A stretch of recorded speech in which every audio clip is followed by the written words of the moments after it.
21st century. What will it be like? How will we choose to live in the next 34 years? Advanced technology already has begun to find a place in the home. Robots may help us with our housework.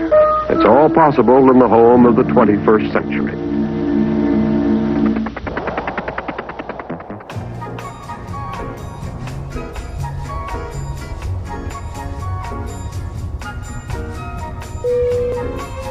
Although the average human brain only makes up 2% of a person's body weight, it consumes more energy than any other human organ. So now we're going to see the full capabilities of Smart Garden in place. And sorry about that, guys. I had something embarrassing on my screen, but we're back to normal. So now we're going to just show the functionalities of Smart Garden. And what we can see here is I'm going to put in my phone number and my username is already populated. Now, let's say, for example, I put in an invalid phone number that was only a couple digits long. The really cool thing about our system is that it asks for a valid phone number, and that way we can't break the database. So let's put in my phone number.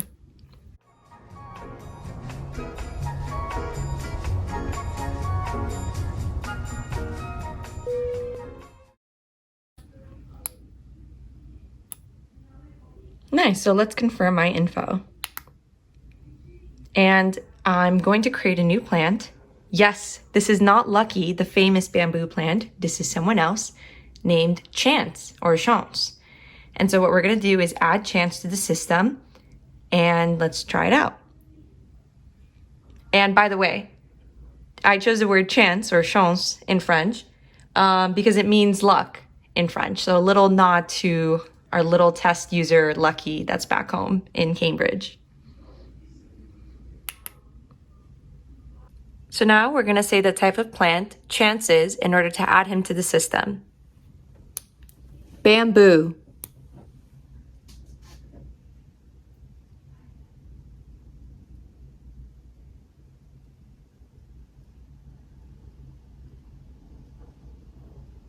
And there you go, it pops up. And is this correct? Yes. Now I'm going to enter his name.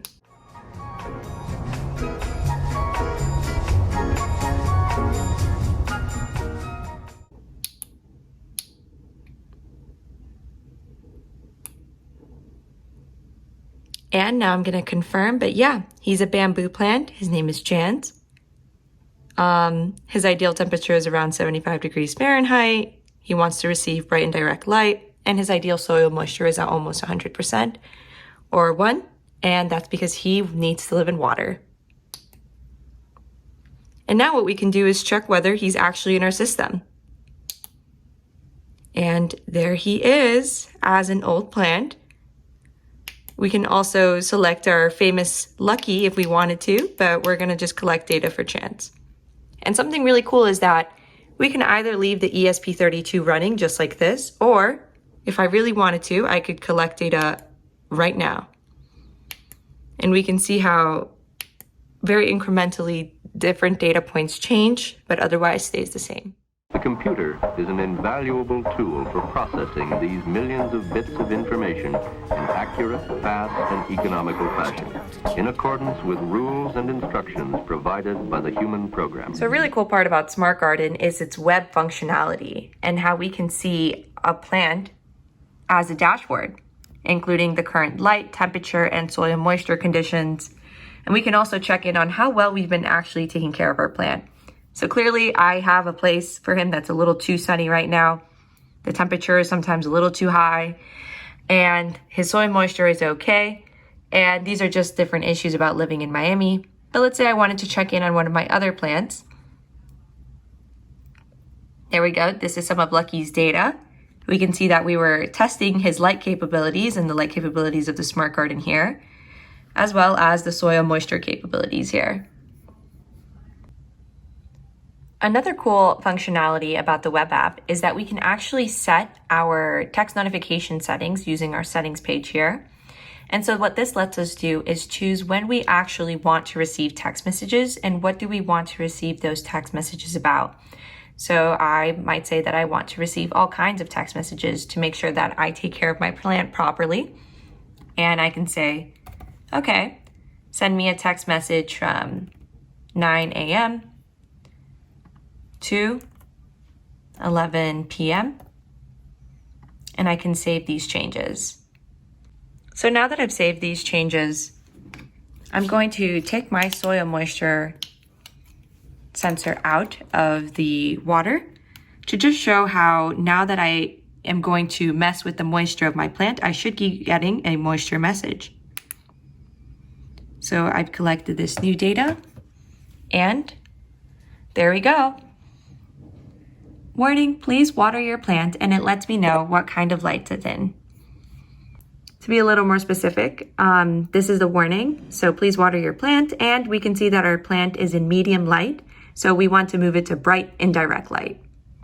Another real cool functionality is that I can also just say I don't want any text messages, right? So if I just say I don't want a single text message and I save these changes, I take out my water sensor, my moisture sensor, excuse me, and I post this new data, I won't be getting a text message at all. And it's because I decided, hey, I don't want any kind of notifications for either moisture, temperature, or light.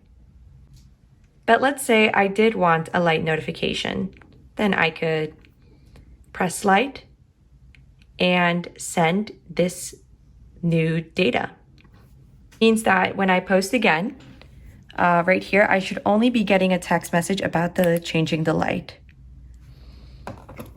And if I see, just got a text message that says, hey, just move it to a different kind of lighting. And it doesn't mention anything about the soil moisture, even though I took the soil moisture sensor off. What seems on the surface to be a technology of isolation may in fact be a medium for reintroducing the individual to the needs and pleasures of community involvement. So another really cool thing about the Smart Garden website is you can actually check in on your friends' plants and see how they're doing. So for example, if I wanted to check in on Ria's plants, I could go to her homepage and see that, wow, she really needs to give Bob a little more sunlight. And I think she may have overwatered him. So next time I see her, I might just say, hey, don't forget Bob needs a little more light or water. Or for example, if I wanted to check in on Amy's plants, I can see that her plant, Bob again, who's a basil, also needs a little more water. And she's been doing a pretty good job at taking care of his soil moisture. So that's really nice. But I think it's a little too hot right now for Bob, considering that I know Massey right now has a really high temperature and no AC. So it's not so fun for Bob. And for example, if I wanted to check in on other of Amy's plants, such as Kevin, who's a jasmine, we can see here that I could also have access to those things. I also wanted to mention that if we hadn't sent in that data point and we had waited 15 minutes for our data to refresh, it would have also sent a text message after 15 minutes. That way we don't have to be bombarded with text messages every time something slight changes. So only as often as we're continuously posting data are we going to get a text message. Also, something really cool that you might have seen earlier in the video is how I mentioned that Chance was in light that was way too extreme because, Miami. And we saw that light notification in our text message. The 21st century home is still only a dream, as utopian and probably as unattainable for the average man as these far-out homes of today.